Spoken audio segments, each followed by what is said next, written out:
According to the recent Gallup study, it came out that 65% of the people get angry at least once in a day, out of which 84% did not know where to reach for support in order to manage their anger, because it was most likely that they get angry on their closed ones like their family and friends instead of getting angry on strangers, which is obvious.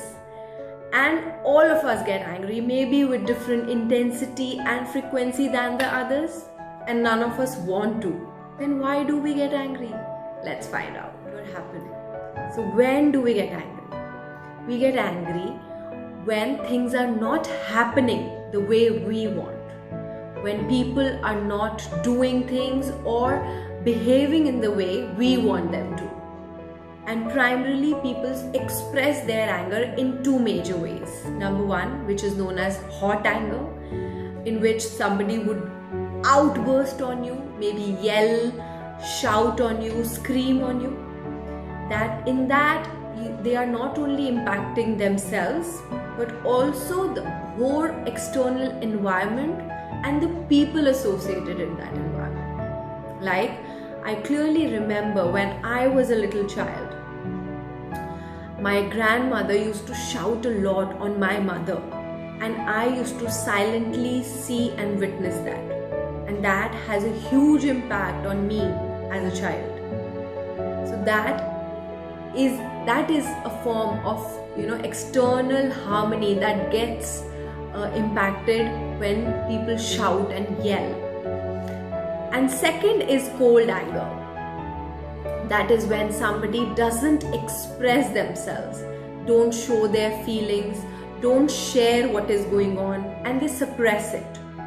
And that kind of anger is cold anger, in which it has a long-term health impact and psychological impact in a longer run. So it doesn't matter what kind of anger we express, both have their own side effects and harm for us. And we know that. So let us first understand there are two things that we have to understand about anger. Number one, that we get angry at will and not by accident. So what I mean by that is that we have a capability to control our anger and to manage it. And if we want, we do not get angry at all, but we choose not to. How?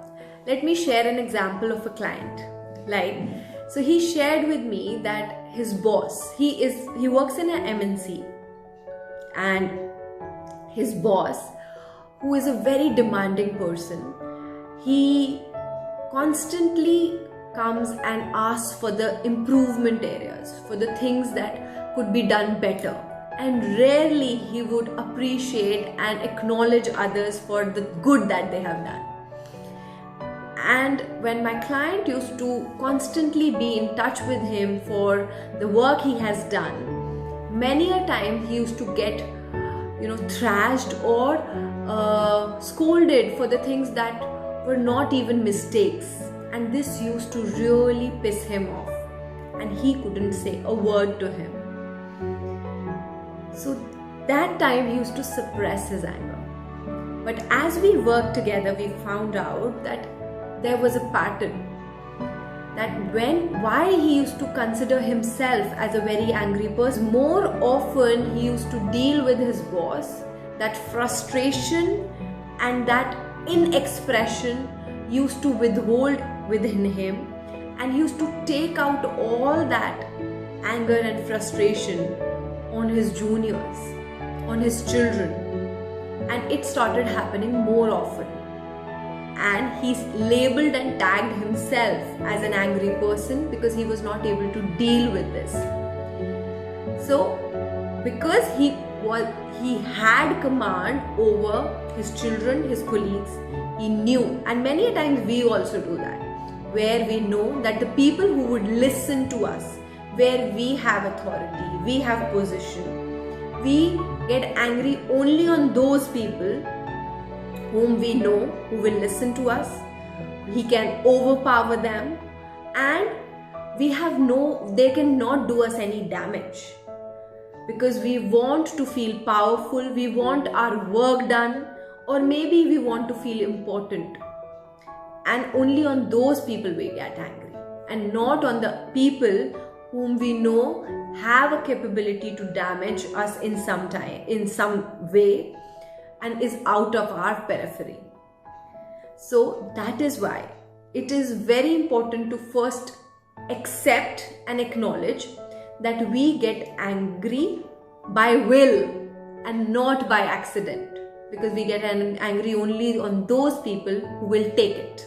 Number 2, anger gets triggered from an unresolved issues from the past, something which has not been taken care of. Like, I'll share an example of my client.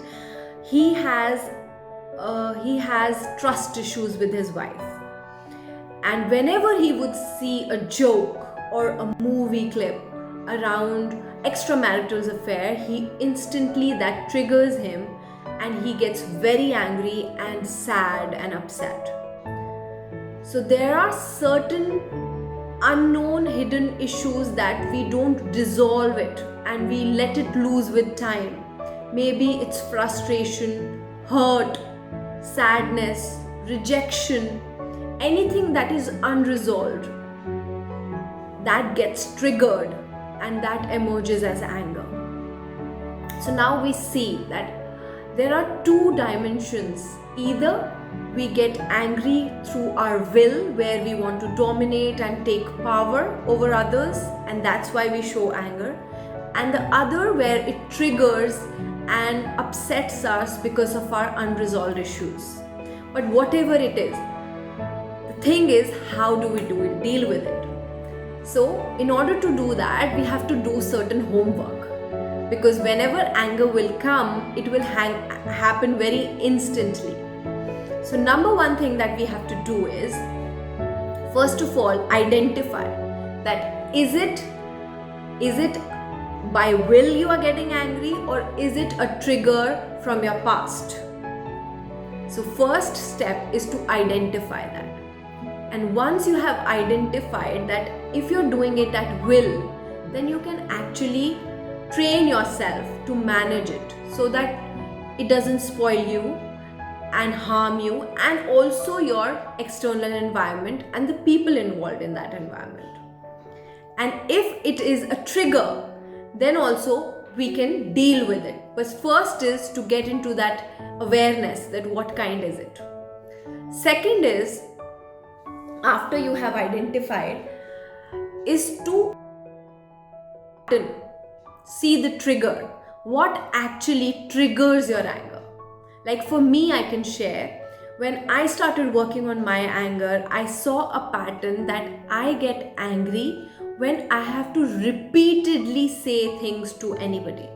Like for my children, if I have to repeatedly tell them something to do and they're not listening to me, I did that 1 time, 2, 3, 4, and then it is very much likely that I will get angry now.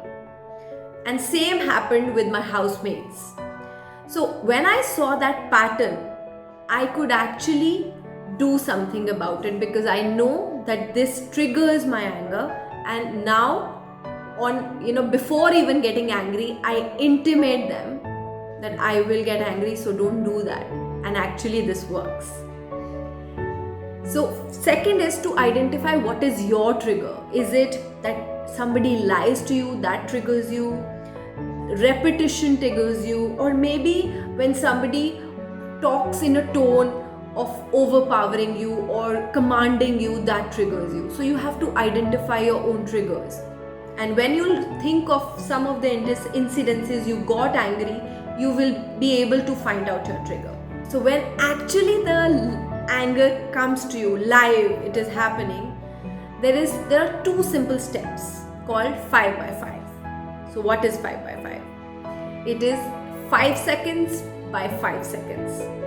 In the first 5 seconds, we're going to feel and look into our physiology, because there are so many changes that happen in our physiology, and only by getting present to our physiology, the vibrations we can feel in our face, the tightness in our muscles, only by observing that, you will see that it will start losing your grip.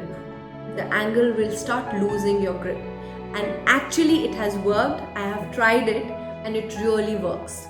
So for the first 5 seconds, you are going to look and observe your physiology, the changes happening in your physiology.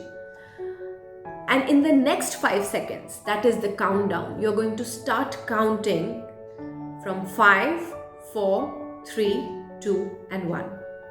As you will hit 1, what it does it, when we get angry, our logical brain shuts off and the inner part, the interior part of our brain takes over. And when we immense the countdown, it is a signal to our brain to take back control. And the prefrontal cortex of our brain activates, which allows us to think better, to be in charge, and to take control of ourselves. And it also helps us to manage our voice tone, to manage our body, and to take better decisions rather than reacting. Now we can consciously choose that, do we really want to shout, or do I need to lower my voice and handle this more appropriately? So 5 by 5 rule really helps.